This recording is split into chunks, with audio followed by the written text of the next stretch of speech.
So Molly, we're looking at this wonderful edition, The Education of Women for the Middle and Upper Classes by Millicent, Garrett, Fawcett.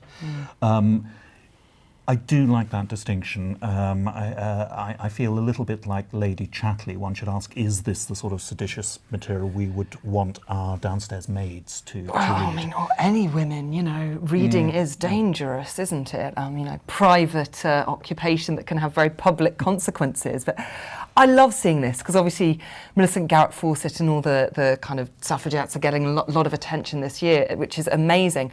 But, you know, seeing her writing brings a whole new dimension for me to her history and her character and her courage. You know, this is absolutely the education of women for the middle and upper classes. We're not looking at particular class diversity here. But, you know, this is a woman publicly writing about education, and here her book about political economy for beginners.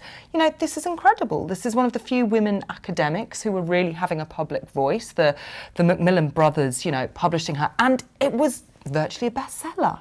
And you've got the ledger here where it sold a huge number of copies, and that's an amazing thing. I love it, and this is, you know, a slim volume. It's a rather lovely slim volume. So in a sense, it is a primer, isn't it? But you have a feeling that you're holding an extraordinary wealth of knowledge, beautifully and succinctly conveyed. Yeah, and it's for beginners. It's accessible, which I love, and you know, I like the idea that you know, it's terribly tempting when you see all of these kind of objects to think of publishing as incredibly rarefied. You know, we see the leather, and I was you know, fetishizing the smell earlier. I'm kind of think, oh, isn't this lovely? You know, two very middle-class people talking about, you know, lovely middle-class books and things. But actually, if you look at the people who were involved in the Macmillan circle, you know, they were sons of crofters. They worked their way up.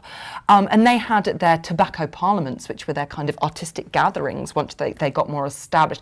They had Oscar Wilde, who, you know, they had a gay guy, they had women, they had Christina Rossetti, I think that they published as well. They had Aldous Huxley, they had political kind of, you know, outspoken political dissidents and things like this. And, you know, this actually wasn't a rarefied group of... And I think we're talking about... monolithic individuals. One of the sort of great sort of, I suppose, magical qualities of publishing. We talked about, you know, binding, we've talked about, you know, the production of books and, the, as you say, sort of fetishizing the stationery. But in fact, you know, the power of books is what they contain, the ideas they contain, and the dissemination. And in this slim volume, we have an incredibly powerful sort of embodiment of really important social change.